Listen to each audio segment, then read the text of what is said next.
Hello,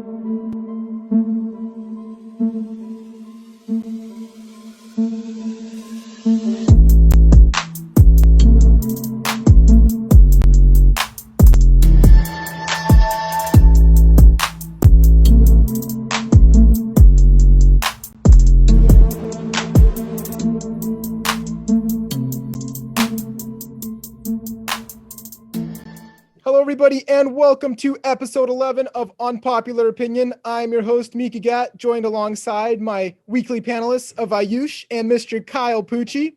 And this week, we are very, very fortunate to be able to have a very special guest, Mr. Bob Lobel, come and join our show. Thank you so much for being here, Bob Lobel. Thank you. Well, I'm the fortunate one, so thank you very much for having me. Although on the screen, it doesn't say Bob Lobel, but... No, it does. It says Dee O'Brien, but it's her laptop, so... So we got 4 questions. So they're going to get a little heated, but let's start it off. First one, I want to get to talk a little bit about 2 very, very famous players that, Bob, you probably covered a great deal amount. You probably know them pretty well. I got somebody on my right and somebody on my left. Got Magic Johnson and Larry Bird, 2 very, very good players who have been known to be some of the greatest players of their generation. So my question is, for everybody here at the panel, who is the better player? I want to start with Ayush. Ayush, go ahead. I think it's Bird, and I don't think it's that close. I mean, if you just look at the teammates in the 1980s, Magic had 5 players who averaged 20 points per game with him. Bird only had 1, which was Kevin McHale. He also, from 1979, the year he's drafted, to 1987, he never finished below 4th in MVP voting. He won in 3 straight, and he was second place 3 times. I mean, his prime, I think, was better than Magic's by a lot. His career, he's the only player in NBA history to average 20, 10, and 5. I mean, that itself is impressive. That not even like LeBron, Wilt, like any of these players that could have done that. And he was the only season he wasn't an All-Star was the season he played 6 games. And so if he was healthy, he was an All-Star. And I mean, he has 3 All-NBA second teams to Magic's not even making 1. And like his best season was 28 points, 9 rebounds, 8 assists, and 2 steals. I mean, that's like LeBron numbers, and everyone's calling him like the most complete player of all time. And his numbers are basically up there with LeBron's. Okay. Kyle, what do you think? I'm gonna have to agree with Ayush. I have Larry Bird. I mean, I looked at like both their regular season stats. Magic Johnson averaged 19, 7, 11 in his career. He's the greatest point guard ever, but I don't factor that into who's a better player. Larry Bird averaged 24, 10 rebounds and 6, and like Ayush said, he's the only player to average 20, 10, and 5, which is extremely impressive. Like everybody crowns LeBron that, and so they should also crown Larry Bird for that. And I just think that, Magic Johnson I definitely think, and this is going to sound like bad, but I don't think people who are 6'9" and 6 foot, I'm so biased. I don't think they should be playing point guard. I think it makes things a lot easier when you're playing point guard at 6'9". And Magic Johnson couldn't shoot the ball. I mean, Larry Bird was a way better defender, way better shooter than Magic Johnson ever thought about being. Like, so you're talking Larry Bird could stretch the floor. We know Magic Johnson's such a good passer, a great passer, actually. He's probably the greatest of all time, but let's not act like Larry Bird was chopped liver with his passes. He could also distribute the ball gratefully. So I have Larry Bird. I agree with that because, I mean, Magic played with Kareem, Jamal Wilkes. He played with Bob McAdoo off the bench, who was a Hall of Famer, averaging 15 and 5. Obviously, Byron Scott off, another 20-point per game player. James Worthy, another player a Hall of Famer known for his offense. I mean, his team around him was offensive. It was just an offensive juggernaut. I mean, obviously, he's going to be a great passer. Along with his passing ability, he has teammates that can make shots consistently. And then Parrish and Dennis Johnson are more known for their defensive skills. And Kevin McHale was really like their only Hall of Famer on that team that was known for his offense, in my opinion. All right. Well, I want to quickly say for the people at home. So Bob over here, he's definitely, I saw I think it was a couple days ago, I watched an interview that Bob did with Larry Bird, Bobby Orr, and I think there was one more. I mean, you can clarify many, many years ago, but you've interviewed the other one was Ted Williams. That's correct. Ted Williams. Yep. From the Red Sox. Yeah. Three pretty famous guys here in Boston. So I'm curious what you think, Bob. What do you think? You think the LA legend or the Boston legend? Well, this is a very complicated question. The real problem with comparing guys like this, whether it's Bird And Magic or Bird and Dr. J is that you kind of tend to think because you don't pick Magic or Dr. J that they aren't very good. So it's like not the best versus the worst. It's the best versus the best. Of course, I came from Boston, and of course, I would go to the Garden. Seriously, of course, I didn't have to pay, but I would go to the Garden just to see Larry Bird make a pass because he was a genius. At that time in that game, it was a different game. It was a game before the three-point shot, and then there's a game after the three-point shot. And it was kind of the transition part of their careers, the three-point shot. And so, as great as Magic was, everything you say is fantastic. I mean, all the stats and everything else, can't argue with what you said. But just, cerebrally, I would go to the Garden to watch Larry Bird make a pass. Now, if I was in LA and they were the home team and I went every night, it wouldn't be so much to watch Magic because there were so many other people around him, as you pointed out. But there was the one thing that, Bird was the greatest player of his time. I don't care what you said. He just was above and beyond anything I've ever seen. The only one thing I've ever seen like it was Pete Maravich when he played in college.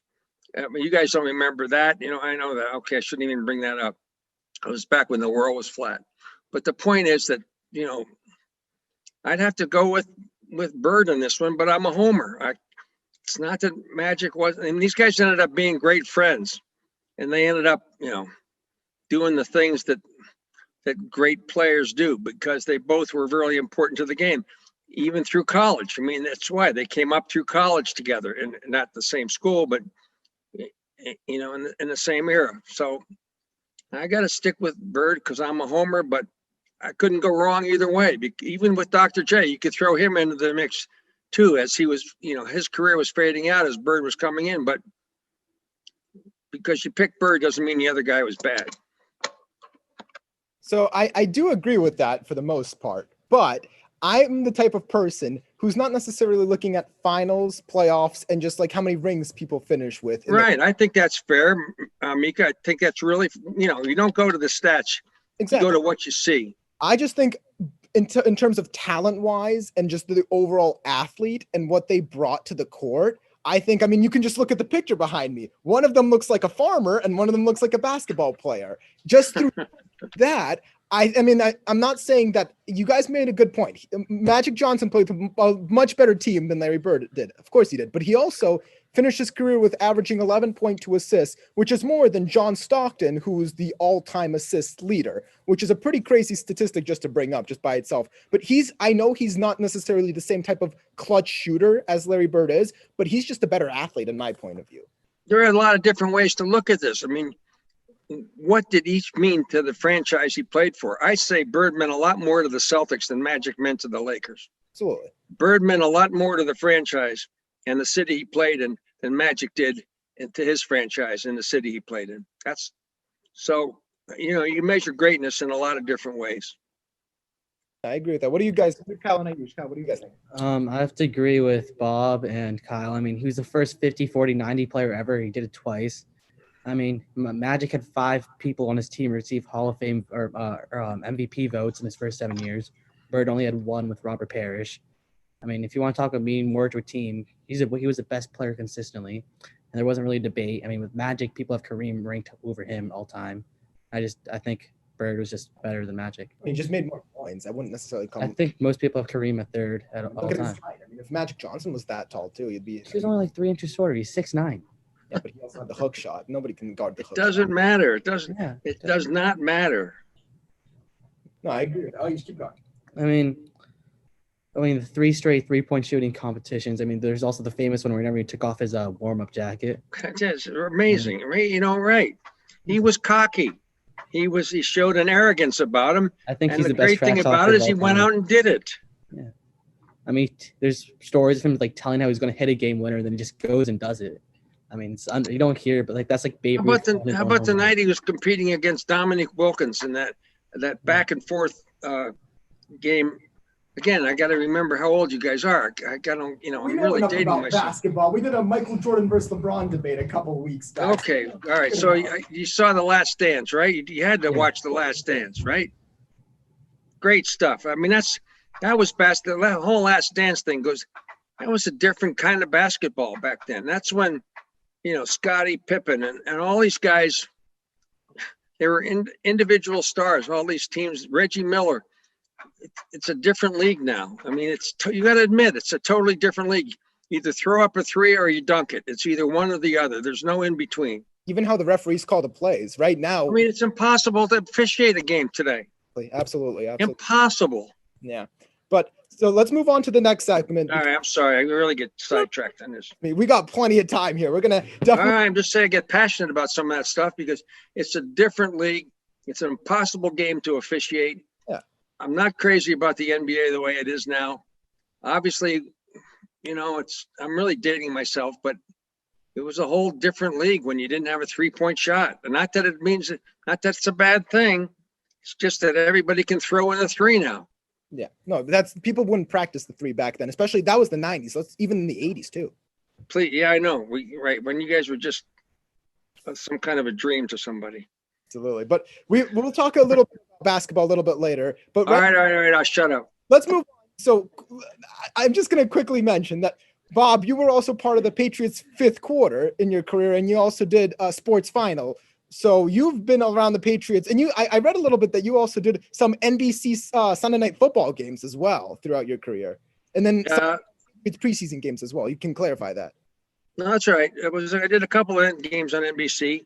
It was fascinating. It was interesting. It was the stuff that I kind of got into trouble because we didn't talk about at the time back when Raymond Claiborne was involved with cocaine and other stuff that went on that we didn't talk about it on the game.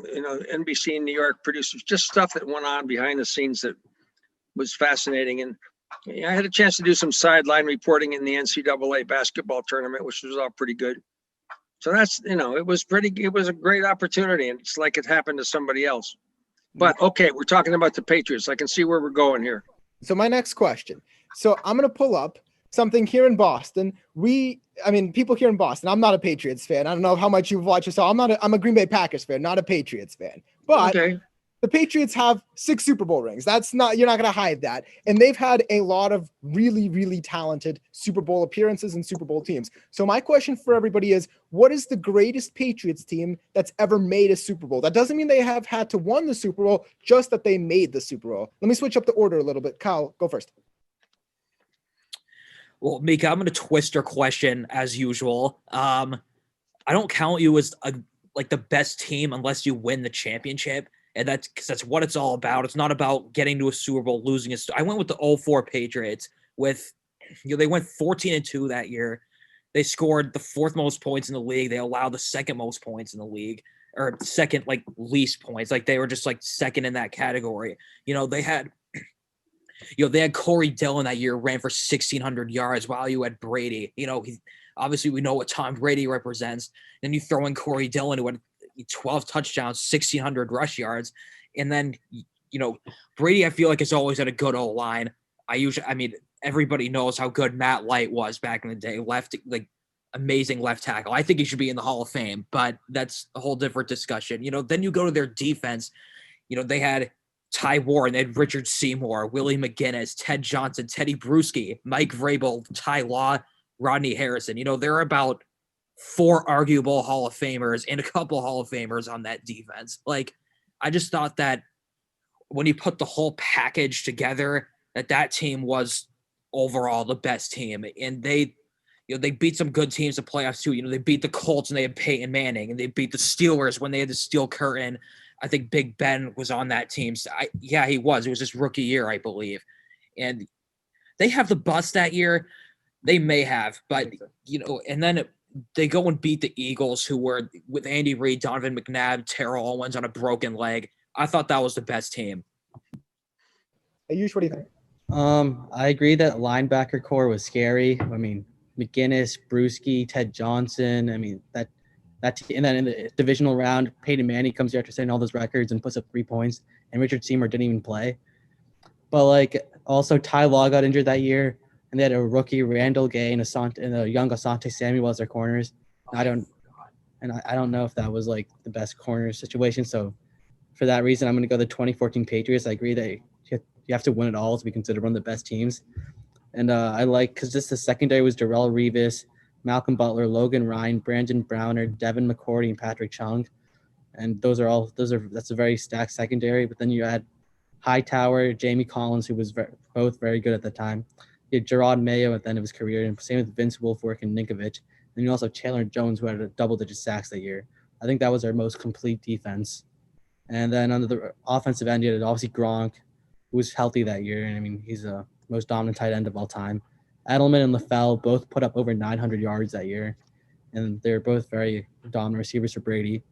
And then Vereen, White, Stephen Ridley, and LeGarrette Blount were a good running back combination. So for that, I think that's why the 2014 Patriots are the best team. Bob, so let's hear the inside information. Let's hear what do you think is the best Patriots team of all time? Well, it's hard to argue that the undefeated regular season Patriot team that lost in the Super Bowl to the Giants isn't the best team that they've ever assembled. Because, as things worked out in that game with the helmet catch by Tyree and those things happened in the game. So it's hard to argue that team wasn't the best. However, I'll go right back to the first one that won the Super Bowl in 2001 or 2002. That was the most important one. It wasn't the best. It's the one that counted the most because they were 14-point underdogs going into the Rams. They had everything going against them. And it was an amazing thing. The fact that the Patriots, understanding their history and how terrible they were and how bad the franchise was for so long, the fact that they actually came back and won a Super Bowl, to have to stand on the field and say the Patriots were actually Super Bowl champions was one of the most amazing things you could possibly imagine. It was kind of like saying the Red Sox finally won a World Series in 2004. But what happened in 2001, 2002, because of the World Trade Center and because of the name the Patriots, and because all the security that was involved in the New Orleans Superdome, and having been there and gone through it all and on the field and in that experience, to me, was the greatest team of all for what it represented. It was the first. It was the first of the series of those 10 or 13 championships. When it started in 2002 with the Patriots, it went on to the Red Sox, it went on to the Celtics, it went on to the Bruins. It was the first in the whole run of the series of world championships for New England, the city of Boston, and all that around it. So for all those reasons, I would say that was probably the greatest team. On the field, it's hard to argue the undefeated team that lost to Tom Coughlin and the Giants. Hard to argue that. But for my buck, it was that experience. Okay, Homer was there, had to stay there, slept overnight in the satellite truck because we couldn't leave the Superdome because it took us 3 hours to get back in because of security and 9/11. All those things, extremely memorable, but that's my pick. Well, we're all over here super jealous of you, Bob, because we all wish we were at that Super Bowl. I know. You know what? I wish you could have been there. It was remarkable. We're probably not born yet, but that's okay. No, you probably were not born yet. Exactly. That's all right. I mean, But, completely agree. I don't know why Ayush or Kyle didn't talk about. I mean, the Patriots went in and beat the greatest show on turf, who arguably was that was probably the greatest offense ever in football. Probably was up into that. Yeah. Well, they had the one thing the Patriots had going for them was that Mike Martz was the head coach of the Rams. Yeah. It was one of the stupider, besides Pete Carroll, one of the stupid. There's another thing. We talk about the 6th Super Bowl. Okay, this is an anti-Patriot thing. There's arguably 3 Super Bowls they won that they never should have won. Thank you. They never should have won that game. But they did win, and that's all that matters. No, they did win. I got that, but they never. I'm just saying there are 3 Super Bowls. The other was against Carolina. that they played in Houston when John Casey, the kicker for Carolina, kicked on a kickoff after Carolina came back to take a lead in that game, kicked the ball out of bounds. So the Patriots, with 2 minutes to go, got the ball at the 40-yard line because the stupid kicker didn't kick it into the end zone. He kicked it out of bounds. Okay, that's don't get me started. That's the way. I'm just saying, every coin's got two sides to it. Absolutely. But I wanted to go off what you were saying about so I think the greatest Patriots team of all time, I mean, they went 18-1. I mean, yes, they lost the Super Bowl, but in terms of talent, like we were doing the same thing for Magic Johnson. There's no way there was another more talented team than the 2008 Patriots. I mean, come on, 2 weeks before the Super Bowl, Giants went into Lambeau Field, beat my Packers. That was Brett Favre's last game as a Packer. I've heard it, la-di-da-di-da-di-da. But not the point. The point is that Giants team definitely had Bob's already playing the violin, with the tears. Sucks for you, Mika.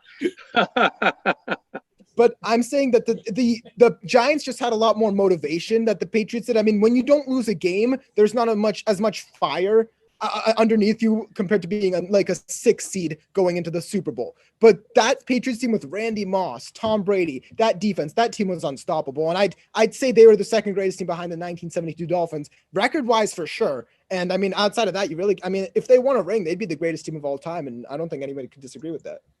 I agree with that completely. Bob, what do you think? Which one of I can't argue that. I mean, it was all set up for him. In fact, Randy Moss caught the touchdown pass that put him ahead. It would have been the perfect ending to the perfect story and the perfect season. Because remember, against the Giants in the last regular season game, they set the record for like 20 touchdown passes, with Moss, from Brady to Moss. And for Randy Moss to have caught that last pass, it would have been the perfect ending to the perfect season. But it was not to be because they couldn't stop Eli Manning. Absolutely, yeah. So let's move on to another question, another Super Bowl question. But this one is not necessarily just about the New England Patriots. This is just the greatest Super Bowl of all time. Now, this one, I mean, of course, we just talked about the greatest Super Bowl from Patriots perspective, and they've been to a lot of Super Bowls. Even before 2001, they played the Packers in '96. I mean, Bob, you probably remember that. They played the Bears in '85, and that was quite an interesting Super Bowl. But I'm curious, what do you guys think for the greatest Super Bowl of all time? Bob, go ahead. You go first this time. You know what? I'm going to defer on this one because my simple answer would simply be it hasn't happened yet. Ooh, so that would be my simple answer. That's like a 400 IQ move right there. That was outsmarting everybody there. No, I'll take a pass and say it hasn't happened yet, but I believe it. I think it's yet to happen. Although it's pretty hard to argue that the Patriots, again, it's about the Patriots comeback against Atlanta. That's a whole different category. But I'll be much more interested to hear what you guys had to say about this, because they've been huge disappointments for the most part, and because of all the hype that went along with it. But go ahead, I'll shut up and listen to what you guys have to say. I want to say Super Bowl 49, just because, I mean, the same reason Bob said the 2001 Patriots were the best team. I think, like, for me, it was the first Super Bowl that I really remember us winning, because, I mean, the last one, the third ring we won was in 2005, and I was like 1 or 2 years old. And I'm sorry. And then also just like the way it happened, and like it was a back and forth game. Brady threw 2 picks in that game, and like one in the red zone. But it came down to like after Jermaine Kearse's catch, it took a miracle tackle by Dante Hightower and Marshawn Lynch to set up the throw by Wilson that eventually got picked off by Butler. I think that's the greatest defensive play in Super Bowl history. And I mean, it was the best ending of any Super Bowl for me, just because the Patriots won and just the way it happened, because I don't think any Patriots fan was feeling very good about our chances with Marshawn Lynch at the 1 yard line. Stupid Pete Carroll, come on. Yeah. And then they decided to throw it, and I think to Ricardo Lockett of all people, and then Malcolm Butler, an undrafted rookie from Western Alabama, like no one knew of him, comes and just intercepts it to win the game and wins the season. Kyle, go ahead. What do you think? So I was going to say Super Bowl 49, but I'll just add on and then go to another one. Ayush, forgot to mention how, like, I mean, this is going to sound biased, but Brady in that fourth quarter of that Super Bowl completed 13 of 15 passes for 124 yards, 2 touchdowns. They were down by 10 points with, I think, 8 minutes left. And then, Tom Brady happened. And, you go to that Jermaine Kearse catch, which honestly felt like probably was going to be another giant Super Bowl as a repeat. You go ahead and then you just give it right back on a miracle catch. And then the most controversial thing, I think, in football history, not giving it to beast mode at the 1 yard line, and the rest is history. But I'm just gonna go with another Super Bowl I thought was great. I'm gonna go Ravens versus 49ers, 2013. You go back to you have the Harbaugh brothers against each other, Jim versus John, and like that was when Colin Kaepernick was upcoming. Joe Flacco was just a magical quarterback in the playoffs somehow. His problem is getting there, but whenever he got to the playoffs, he was just unbelievable. It was Ray Lewis's last year, Ed Reed's last year in Baltimore. That game was back and forth. I believe it ended in the 30s, something like that.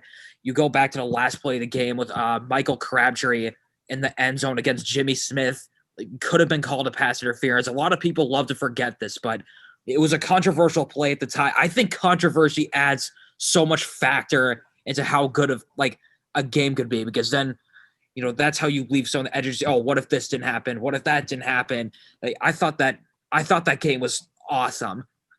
Yeah, absolutely. But my pick is a little bit less obvious. So first of all, I don't even know if Bob remembers this Super Bowl. So I mean, this one was one of them that I was choosing between the guarantee, Super Bowl III, Joe Namath against the Baltimore Colts. Of course I remember that. You know what? I was born by then. Okay. I was around by then. Working as a sports commentator. I don't even know. I'm not sure I was. No, I don't think I was at the University of Vermont graduate school. That was quite a while ago. It was quite a while ago. But although I don't know enough about that Super Bowl, and it was a really low scoring game, so probably not as fun to watch. The Super Bowl that I did pick was the Pittsburgh Steelers and the Arizona Cardinals in 2009.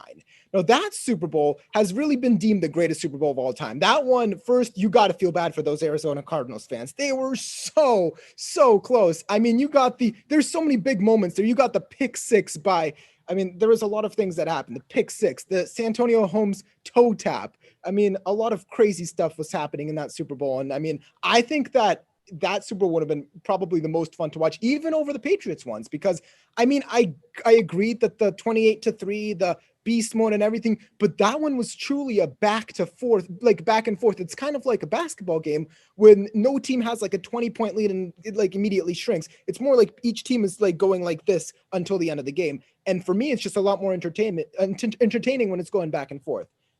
I agree with you, but you're also a Packers fan, so obviously you don't feel the same joy as the Patriots winning the Super Bowl. Which is obviously why you wouldn't choose like Super Bowl 49. I gotta disagree with Pucci because, like, I mean, until the blackout in that Super Bowl, the Ravens were obviously the better team in that game. I don't care about that. That should not factor in. That blackout basically changed momentum. Okay, you know what? Well, the Ravens had a 109-yard kick return touchdown, if you remember, the longest one in NFL history. I don't count the blackout Jacoby factor. Jones. All right, yes, Jacoby Jones. It's correct. All right, I don't care about that, Ayush. That's also, I mean, the Ravens also came into New England and beat us in the AFC Championship game, so that's another reason. I mean, yes, they did. Yeah. So you're biased, basically, what you're saying. So, what do you think? Super Bowl III, and I also didn't mention. I was also thinking about two before I said no. Before the Patriots Super Bowl, though, when the Greatest Show on Turf did win against the Titans when they were 1 yard short, that was definitely a very famous Super Bowl. And then, of course, one of the Cowboys versus Steelers Super Bowls. But why didn't you pick the Packers beating the Cowboys back in like the Frozen? Yeah, that was in the Ice Bowl. Yeah, when Bart Starr rushed. Right. 1 yard. I've been to Green Bay, Wisconsin. I've been to the stadium, seen the History Museum. I've seen all of that. So it's definitely really cool to, learn everything. But I'm not sitting here talking about Super Bowl 45 or Super Bowl 1996 when Brett Favre and Aaron Rodgers, because those were not the most fun to watch. Just if you don't know football, the most fun to watch, I think, was probably Super Bowl in 2009. See, you have to understand, Mika. If you just saw that's the Ice Bowl, okay. If you just saw that, you have no idea what's coming. In other words, you have no idea of the 50 Super Bowls that follow that. So that at the moment was the most exciting thing you could possibly see. So you have no perspective, I'm not, it's not your fault. It's just things have happened since. So that's my point of saying it hasn't happened yet, because we have no idea what's down the road. Back when that Ice Bowl happened, that was high drama television. You have no idea. It wasn't as, maybe it didn't have the controversy. Maybe it didn't have a lot of different, didn't have replay, didn't have a lot of things that are in the game today. But it was televised, and it was in color and all that stuff that went along with it.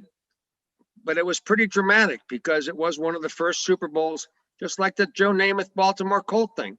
That was an amazing event. And, you know, he might have been one of the most overrated quarterbacks in the history of the National Football League, but that made him famous, you know, maybe, you know, for all the right reasons football wise, but he was much more than just a football player. He was obviously a personality. All right. Having said all that, I'm just trying to give you a little perspective of, you know, because you've experienced 50 Super Bowls, it gives you a whole different perspective on what to choose from. If you've only had 3, then at that Ice Bowl was the most amazing thing you've ever seen. Absolutely. And maybe it's going to be even this year. Nobody knows what's going to happen this year. So, Well, we know one thing, the Patriots aren't going to be in it. thank you, Bob. Yeah, I've only been saying that since week. Actually, I never said it, but I said the season. Actually, well, I said the season was over. Check the tape. All right. A lot of people called me stupid. It's for you people out there.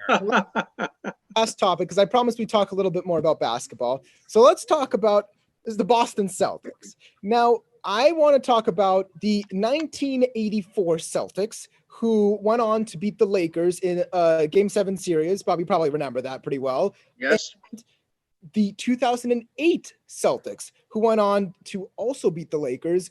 But my question is for everybody, which team was better? 1984 with Larry Bird or 2008 with Paul Pierce and Kevin Garnett?